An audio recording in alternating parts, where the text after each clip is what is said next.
Yes, you can hop on a plane and travel overseas somewhere, maybe on a beach, but sometimes you just want to travel locally. And the easiest way to explore nearby destinations is by taking a road trip. So, if you have never taken a road trip before or you are nervous about taking one right now, this video and guide is for you. But first, you have to pick a great destination. Today, for this getaway for a weekend, we chose Tofino. We are right now in Clolet, about 40 kilometers away from our destination, and it's truly beautiful here.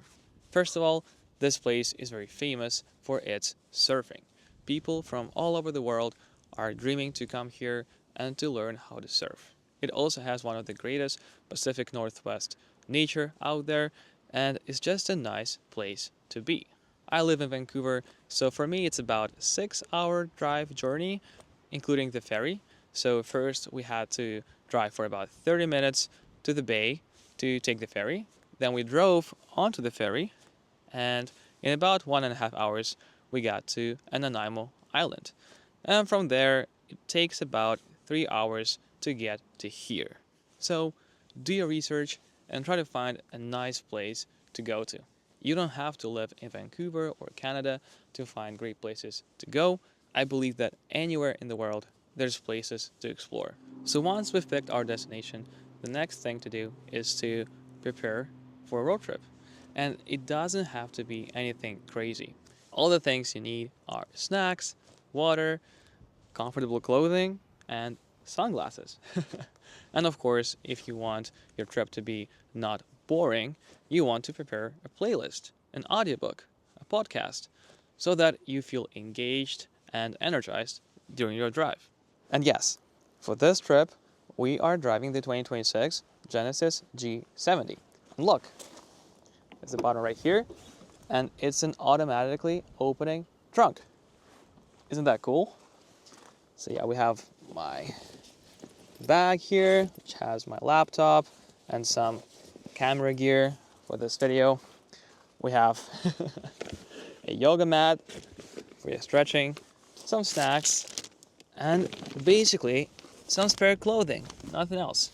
So the next step is to make sure your car is ready after you made sure you are ready. So of course, you have to make sure that you are on top of your maintenance.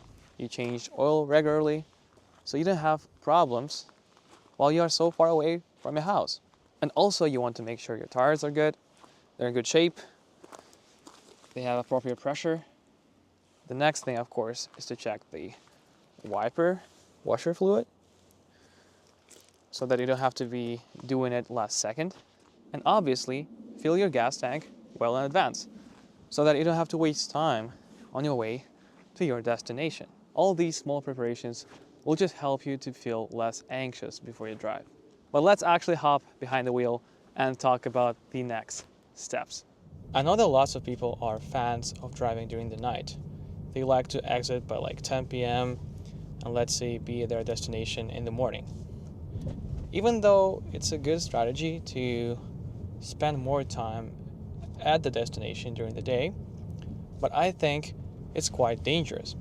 First of all, when you are driving, you want to be at your best. You want to be at the most focused state, since any mistake during your drive can lead to many severe damages.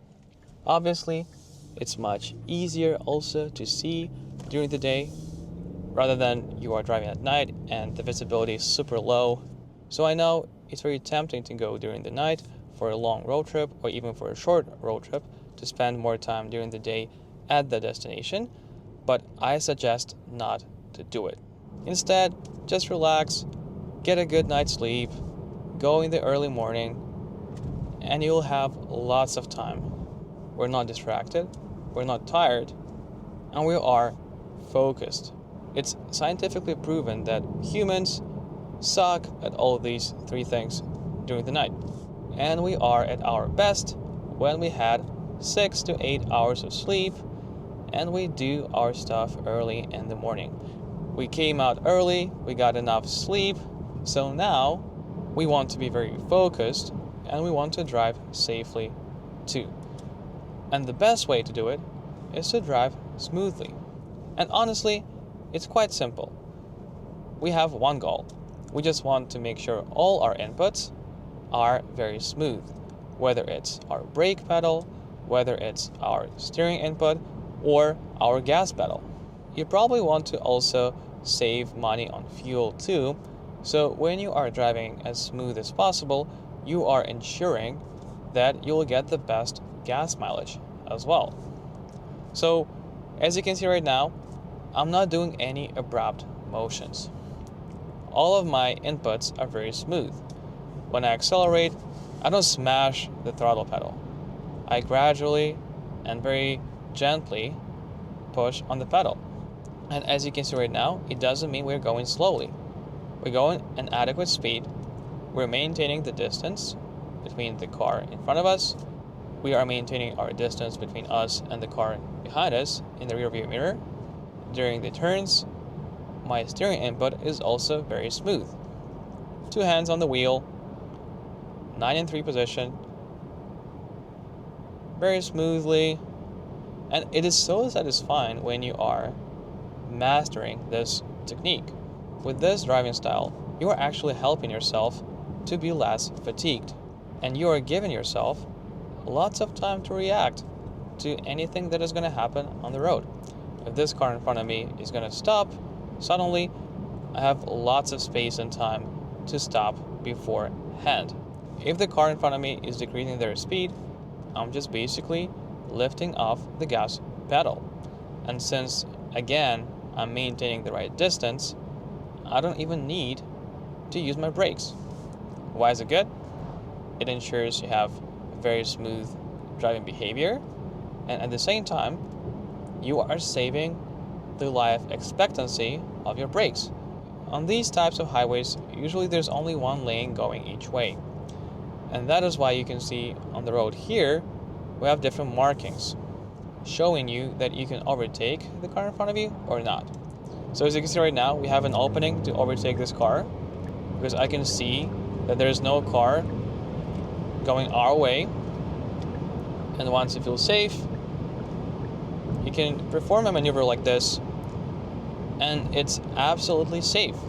And with time and experience, you'll get better at judging these kind of opportunities to overtake people when you feel like you can go a little bit faster. And since we're driving the 2026 Genesis G70, I want to talk also about the technology you can use to help you during those long road trips. So of course, please make sure to use Apple CarPlay or Android Auto. It just makes your life easier so much. The other thing to note is that you should use cruise control whenever you feel like you are getting fatigued. So for example, on this car, you just hit this button and use this toggle to increase your speed, and the car will maintain its speed for you.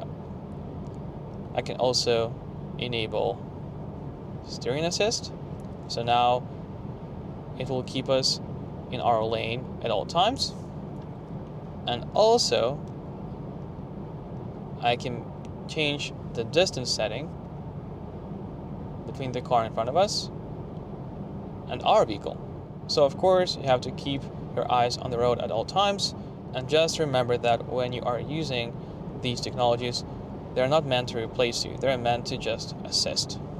But on these type of roads, it's beautiful, it's scenic, it's twisty. That's what I call a fun road to drive. So I don't like to use the technology in this moment. I just love to take the full control and enjoy the car. And for those people who enjoy driving as well, since this G70 is quite sporty and it has a sport mode, I'll show you that you can also have fun safely on these type of roads. This car also has paddles to shift gears manually if you want.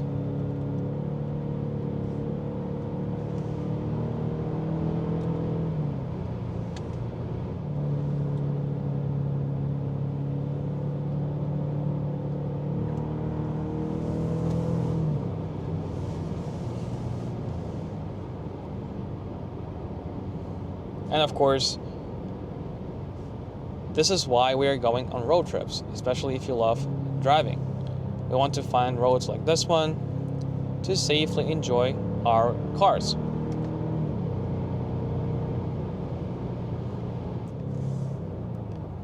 And once we catch up to the traffic in front of us, we can go back into eco mode and just enjoy the road calmly.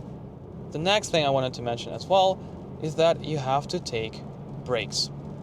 You can think that you can take the road trip for 6-7 hours without breaks and you'll be fine. But that's not true.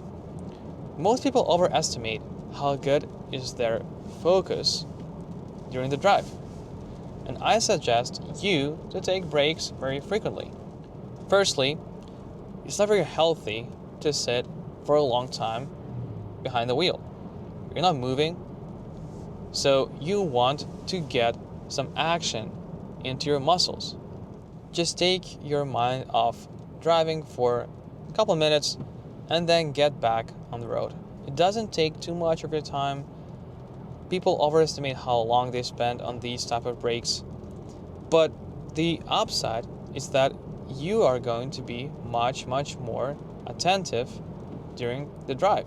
If you're a passenger, don't ever feel ashamed of asking the driver to stop for a washroom break. It's going to be great for the driver themselves. And the last advice I wanted to give you guys is just to enjoy the journey. Yes, I know, long drives, especially if you are a driver, could be very fatiguing and very frustrating if you are hitting lots of traffic on your way up to your destination or on your way home. But just try to enjoy. Again, take great passengers with you, take your friends, take your loved ones, make a great playlist with the songs you love, keep being engaged, keep being energized, and just enjoy the scenery. Again, if you choose the right destination, if you choose the right route, there is a lot of things to enjoy. I hope you learned something new. I hope you gained some value. And again, thank you so much for watching. And as always, stay safe out there, keep enjoying the drive, and I'll see you in the next one.